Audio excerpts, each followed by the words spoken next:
Hello everyone, welcome to beat the street. तो आज हम बात करने वाले एयू स्मॉल फाइनेंस बैंक के बारे में। यहाँ पे एक खबर आई है, वो खबर ये है कि सबसे पहले क्यूआईपी की एक खबर आई है। क्यूआईपी यहाँ पे कंपनी ने लॉन्च किया है। अब इस वीडियो में हम लोग क्या क्या जानेंगे मैं आपको बता देता हूँ। सबसे पहले क्यूआईपी क्या होता है, इससे शेयर प्राइस पे क्या इम्पैक्ट पड़ने वाला है, बैंक की फ़ाइनेंशियल और बाकी जो ऑपरेशनल परफॉर्मेंस है वो कैसी है, आगे इसमें आपको क्या करना चाहिए, बाय करना है या फिर इसको बेचना है या फिर इसको होल्ड करके रखना है। ये सारी चीज़ें हम एक ही वीडियो में जानेंगे। इसके अलावा आपको कभी भी एयू स्मॉल फाइनेंस से रिलेटेड कोई और जानकारी जानने की ज़रूरत नहीं पड़ेगी। अगर आप हमारे चैनल पे पहली बार आ रहे हैं तो हमारे चैनल को ज़रूर सब्सक्राइब करें और बेल आइकन को ज़रूर दबाएं, ताकि हम इसी तरह के स्टॉक टिप्स, एनालिसिस और एकदम कॉम्प्रिहेंसिव फंडामेंटल एनालिसिस आप एक ही जगह एक साथ देख सकते हैं। चलिए, सबसे पहले क्यूआईपी क्या होता है। देखिए, क्यूआईपी का मतलब होता है क्वालिफाइड इंस्टीट्यूशनल प्लेसमेंट। इसके अंदर क्या होता है, बड़े बड़े जो इन्वेस्टर होते हैं यानी म्यूचुअल फंड्स और इन्वेस्टमेंट कंपनीज वगैरह, बैंक्स वगैरह, और जो बड़े बड़े दिग्गज खिलाड़ी होते हैं स्टॉक मार्केट के, वो इसमें पैसा लगाते हैं। अभी इसमें क्या होता है, क्वालिफाइड इंस्टीट्यूशनल प्लेसमेंट के अंदर यहाँ पे बैंक डिसाइड करता है, यानी अभी इस केस में AU small finance bank decide करेगा किस किस को शेयर देना है। लेकिन ये जो सब क्यूआईपी होते हैं ना, ये सब आपको नहीं मिलेंगे, अपने जैसे रिटेल शेयर होल्डर्स को नहीं मिलते हैं इसमें शेयर बड़े बड़ी कंपनीज़ को मिलता है, जैसे वारबर्ग पिनकस हो गई, सिक्वोया कैपिटल वगैरह हो गई, या फिर आप कोई भी बड़ी कंपनी ले लें, अबू धाबी इन्वेस्टमेंट अथॉरिटी हो गई। ये सारी जो बड़े बड़े इन्वेस्टर होते हैं इनको दिया जाता है, और इसमें किसको शेयर देना है, कितने पे देना है, ये सब बैंक का बोर्ड ऑफ डायरेक्टर डिसाइड करता है। अभी इसी तरह का एक क्यूआईपी एयू स्मॉल फाइनेंस ने लॉन्च किया है, जिसका अगर आप पूछेंगे क्यूआईपी साइज़ कितना है, तो क्यूआईपी साइज़ करीबन 600 से 700 करोड़ रुपए रखा गया है। कंपनी का शेयर प्राइस अभी 1236 रुपये चल रहा है, लेकिन जो कंपनी ने फ्लोर प्राइस रखा है, फ्लोर प्राइस यानी मिनिमम प्राइस, इससे कम पे किसी को नहीं बेचेंगे, वो 1180 करोड़ रुपए रखा है। तो लगभग अगर आप देखेंगे तो यहाँ पे करीबन 36 और 20 करीबन यहाँ पे 56 रुपये यहाँ पे कंपनी ने अपना फ्लोर प्राइस कम रखा है। प्लस इसके साथ यही नहीं, 1180 करोड़ पे भी अभी वो कंपनी 5% डिस्काउंट दे सकती है। मतलब अभी ये फ्लोर प्राइस है। क्यूआईपी की इशू प्राइस डिसाइड करने के लिए बोर्ड ऑफ डायरेक्टर वापस मिलेंगे 15 तारीख को, जहाँ पे वो लोग यहाँ पे इशू प्राइस और डिस्काउंट यहाँ पे डिसाइड करेंगे। मतलब 1180 से आप अगर माने तो 5% डिस्काउंट और दिया जा सकता है। तो अगर हम 5% डिस्काउंट को अगर कैलकुलेट करते हैं तो कितना होगा, तो ये भी मैं आपको बता ही देता हूँ कि कितना होगा। यहाँ पर हम जाते हैं, अगर देखेंगे कि कितना होगा यहाँ पे 1280 पे, तो ये देखिए, अगर आप देखेंगे स्क्रीन पे तो 1180 का 5% होता है 59 रुपीज़। यानी अभी भी बैंक के पास ऑप्शन है। क्या ऑप्शन है बैंक के पास? बैंक के board of director 1180 minus 59 rupees, इतने रुपए पे भी इशू कर सकते हैं। 1121 पे इशू कर सकते हैं। कंपनी का शेयर भाव चल रहा है 1236 रुपये, तो लगभग 100 रुपये के डिफरेंस पे इशू कर सकते हैं। और जो कंपनी ने फ्लोर प्राइस रखी है, इससे कम पे किसी को नहीं बेचेंगे। 1180 है, 1180 पे भी हम लोग डिस्काउंट दे सकते हैं, ऐसा सेबी के रूल में लिखा हुआ है, कोई इसमें वो नहीं है। तो अभी अगर आप देखेंगे तो ओवरऑल जो है, ये जो इशू प्राइस होती है ये कम पे ही रखी जाती है, अनलेस एंड अनटिल वो कोई बहुत बड़ी बैंक हो या कोई बहुत बढ़िया कंपनी होती है, तो वहाँ पे जो इशू प्राइस होती है वो आपकी सीएमपी से भी ज़्यादा होती है। ठीक है, लेकिन अभी कुछ भी कहना मुश्किल है और किसी भी तरह की कोई खबर नहीं है। लेकिन मैं ये मानता हूँ कि जो इशू प्राइस होगी वो मार्केट प्राइस से कम पे होगी, क्योंकि जो फ्लोर प्राइस है वो भी कम रखी गई है और ये सारी चीज़ें हैं। तो इसका अगर आप पूछेंगे मेरे से कि ये पॉजिटिव है या नेगेटिव है, तो मैं आपको बोलूँगा ये नेगेटिव इम्पैक्ट है। पर यहाँ पे एक और चीज़ होती है कि क्यूआईपी कंपनी इसलिए लाती है ताकि बैंक के अंदर जो शेयर होल्डर्स है वो बड़े बड़े आए और अच्छा है। अब उन बड़े बड़े शेयर होल्डर्स को लाने के लिए कंपनी मार्केट प्राइस से कम पे पैसा जुटाती है, ताकि इससे बैंक की 600-700 करोड़ अभी बैंक के पास फंड भी आएगा। ठीक है, तो इससे बैंक की नेटवर्थ भी बढ़ेगी।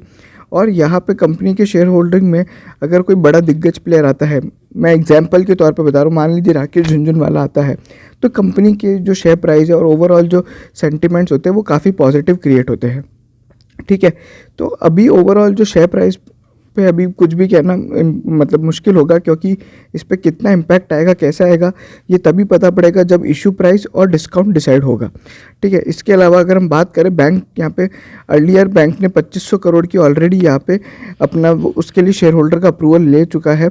और उसके अलावा और क्या चीज़ें हैं, कंपनी ने पिछले साल पैंडेमिक के थोड़े टाइम पहले एक अपना अप्रूवल लिया था, लेकिन मार्केट कंडीशंस अनफेवरेबल होने के कारण यहाँ पे कंपनी ने वो QIP लॉन्च नहीं किया। उसके अलावा अगर हम बात करते हैं कंपनी के शेयर होल्डिंग पैटर्न में कौन कौन से बड़े इन्वेस्टर्स हैं जो इसमें भी पार्ट ले सकते हैं, वेस्टेक ग्लोबल है, कैपिटल ग्रुप सिंगापुर है, वेस्टब्रिज कैपिटल है। उसके अलावा यहाँ पे अगर हम देखेंगे पहले वारबर्ग पिनकस था, वारबर्ग पिनकस ने अपना सारा स्टेक सोल्ड करके यहाँ पे वेस्ट ब्रिज कैपिटल को बेच दिया था, और कंपनी के जो CEO हैं संजय अग्रवाल जो कि प्रमोटर भी हैं, उनका 30% स्टेक है। ठीक है, तो ओवरऑल शेयर होल्डिंग पैटर्न काफ़ी अच्छा है। बैंक ने थोड़े टाइम पहले यानी दिसंबर 2019 में टीम एस की एक होली ओन सब्सिडरी कैमस इन्वेस्टमेंट से 525 करोड़ रुपए जुटाए थे। तब अगर आप देखेंगे तो यहाँ पे 1000 करोड़ रुपए जुटाए थे। टोटल जो इन्वेस्टमेंट था उसके लिए bank as it paid the last tranche of investment towards 1000 crore rupees, कुछ 1000 करोड़ का कोई इन्वेस्टमेंट किया था उन लोगों ने जून 2018 में, उसके 525 करोड़ रुपए पहले आपको दिसंबर उसमें मिले थे। अगर हम बात करते हैं बैंक की परफॉर्मेंस के बारे में, तो जुलाई 2017 में लिस्ट होने वाला बैंक, इसके दिसंबर में करीबन 728 टच पॉइंट्स थे, 18.8 लाख कस्टमर्स है अक्रॉस 15 स्टेट में।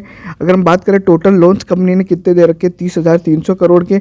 बैंक की नेटवर्थ 5,400 करोड़ है, बट अगर आप करंट मार्केट कैप देखेंगे तो करीबन 37,000 करोड़ का बैंक का करंट मार्केट कैप है। तो यहाँ पे प्राइस टू बुक रेशियो आप मान लीजिए करीबन हो जाता है 7 से 8 के करीब यहाँ पे प्राइस टू बुक रेशो होता है। वहीं पे बैंक के पास जो टोटल डिपॉजिट्स है वो 29,700 करोड़ है। लोन दे रखा है 30,300 करोड़ और बैंक के पास है 29,700 करोड़। तो ये सारी चीज़ें। वहीं पे अगर हम देखेंगे बैंक के जो 3/4 एडवांसेज है वो यहाँ पे व्हीकल फाइनेंसिंग और SME लोन में, जिसके कारण यहाँ पे थोड़ी बहुत प्रॉब्लम है उनमें, क्योंकि क्या होता है कि वो जो है व्हीकल फाइनेंसिंग और SME लोन्स में सबसे ज़्यादा अभी NPA देखने को मिल रहे हैं। उसी के अलावा बैंक का जो मेजर लोन्स है वो महाराष्ट्र, मध्य प्रदेश, गुजरात और राजस्थान, इन 3 में स्टेट में सबसे ज़्यादा लोन गिवन है। अगर हम बैंक की बात करते हैं तो बैंक के वैल्यूएशंस थोड़े अभी भी हाई है, और बैंक का जो नॉन परफॉर्मिंग एसेट है वो 3.3% है ग्रॉस NPA। और वहीं पे अगर हम नेट NPA की बात करें तो नेट NPA तो यहाँ पे कंपनी ने नहीं बताया, मतलब यहाँ पे नहीं लिखा हुआ है। तो ग्रॉस NPA 3.3% है दिसंबर 20 में, उससे पिछले साल 1.9% था। तो यहाँ पे ग्रॉस NPA बड़ा है। ठीक है, उसी के अलावा यहाँ पे तो 2 चीज़ें हो गई, एक तो वैल्यूएशंस थोड़े ज़्यादा है और एक यहाँ पे अभी भी जो स्ट्रेस्ड एसेट है वो थोड़ी यहाँ पे ज़्यादा है। अगर हम बैंक की और फिनेंशियल हेल्थ की बात करें तो यहाँ पे हम लोग जाएंगे तो बैंक के जो इन्वेस्टर प्रेजेंटेशन है हम उस पर थोड़ा बहुत डिस्कस करते हैं, उससे अपने को काफ़ी चीज़ों का आइडिया लगेगा। देखिए, अगर हम देखें यहाँ पे ओवरऑल आप स्प्रेड देखेंगे तो बैंक का जो स्प्रेड है, मतलब जितना इंटरेस्ट बैंक दे रहा है और जितना इंटरेस्ट बैंक चार्ज कर रहा है उसके डिफरेंस को स्प्रेड कहा जाता है। तो वो यहाँ पे लगातार बढ़ रहा है। ठीक है, अगर हम बात करते हैं यहाँ पे बैंक की लाइबिलिटीज़ ब्रेकअप की, तो आप लाइबिलिटीज़ ब्रेकअप और एसेट ब्रेकअप जान सकते हैं। तो इस तरह का, जैसे मैंने आपको बताया राजस्थान, महाराष्ट्र और गुजरात, इन 3-4 स्टेट में सबसे ज़्यादा बिजनेस है, तो वो आप यहाँ पे देख सकते हैं कि वो यहाँ पे बिजनेस सबसे ज़्यादा है। वहीं पे अगर हम बात करते हैं यहाँ पे बैंक की 15 स्टेट्स है, टच पॉइंट और कस्टमर्स वगैरह बताया मैंने। लोन्स अगर हम देखें, एसेट अंडर मैनेजमेंट, डिपॉजिट और कासा रेशो जो है वो यहाँ पे पहले 16% था, अब 22% हो गया। कासा रेशो जितना ज़्यादा होता है उतना अच्छा होता है। वहीं पे अगर हम बात करते हैं उनकी कंपनी की जो Q3 FY21 की परफॉर्मेंस है, तो आप नेट इंटरेस्ट मार्जिन 5.4% है, और PAT अगर आप देखेंगे तो PAT भी दिखा है, नेटवर्थ भी बताई गई है। तो ये सारी चीज़ें हैं। वहीं पे अगर हम देखें ओवरऑल जो परफॉर्मेंस है, आप अगर देखेंगे बैंक ने 479 करोड़ रुपीस का यहाँ पे अपना Q3 FY21 यानी दिसंबर में यहाँ पे कमाए थे। वहीं पे अगर हम बात करते हैं ब्रेकअप ऑफ अदर इनकम और वो सब चीज़ें हैं और ये लाइबिलिटीज़ वगैरह है, तो बैंक की जो अभी मेजर लाइबिलिटीज़ है वो बोरोइंग्स है, करीबन 9,000 करोड़ की ओवरऑल लाइबिलिटीज़ है तो जो ले रखा है। एसेट क्वालिटी की बात करते हैं तो आप एसेट क्वालिटी भी यहाँ पे देख सकते हैं, यहाँ पे किस तरह की कलेक्शन एफिशिएंसी होती है। कलेक्शन एफिशिएंसी का मतलब क्या होता है मैं आपको समझाता हूँ। कलेक्शन एफिशिएंसी, मान लीजिए मैंने 100 रुपये का लोन दे रखा है और इस महीने मुझे 10 रुपये मिलने हैं, लेकिन मुझे किसी ने ज़्यादा पे कर दिया 11 रुपये, तो मेरी कलेक्शन एफिशिएंसी होगी 110%। वहीं पे अगर हम बात करते हैं, मेरे को अगर 10 रुपये मिलने थे किसी महीने में लेकिन 9 रुपये मिले, 1 रुपये नहीं मिला, तो मेरी कलेक्शन एफिशिएंसी हो गई 90%। तो जो बैंक की कलेक्शन एफिशिएंसी है, Q3 FY21 में, तो अगर हम देखेंगे ओवरऑल Q3 FY21 में 97% रही है, बट एज ऑफ दिसंबर 20 मतलब दिसंबर के महीने में 103% रही है, और पूरे Q3 में 97% रही है। तो ये सारी चीज़ें अगर हम बात करें बैंक की जो ओवरऑल जो ग्रॉस एसेट्स है, ग्रॉस एडवांसेस है उसकी, तो ये आप देख सकते हैं प्रोविजन और एनपीए और ग्रॉस एनपीए वगैरह यहाँ पे बताए गए हैं। तो ग्रॉस एनपीए और नेट एनपीए के रेशो हैं, तो ये आप देख सकते हैं। ये जो एनपीए के रेशो है ये परफॉर्मा एनपीए नहीं है। परफॉर्मा एनपीए होता है 3.3%, और अगर आप नेट एनपीए देखिए तो 1.3% है परफॉर्मा बेसिस पे। परफॉर्मा बेसिस यानी सुप्रीम कोर्ट की जो रोक लगा रखी है एनपीए घोषित करने पे, अगर वो रोक हटा दी जाए तो उसे परफॉर्मा एनपीए कहते हैं। तो ओवरऑल जो बैंक की परफॉर्मेंस है काफ़ी ठीक ठाक ही रही है, लेकिन अभी भी वैल्यूएशंस थोड़े ज़्यादा हैं। तो ये सारी चीज़ें हैं।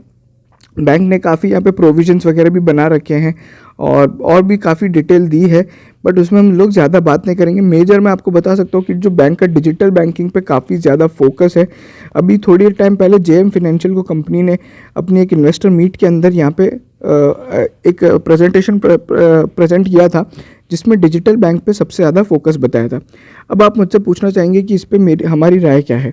देखिए, बहुत ही सिंपल सी बात है, जिन लोग ने अभी होल्ड कर रखा है, जिनके पास पुराने भाव पे पड़े हुए हैं, ठीक है ना, मतलब काफ़ी टाइम से जो लॉन्ग टर्म इन्वेस्टर हैं वो तो बिल्कुल बने रहें, इनको कोई कुछ नहीं बेचना है, और कोई भी नो फ्रेश बाइंग करे, कोई भी फ्रेश बाइंग बिल्कुल ना करे।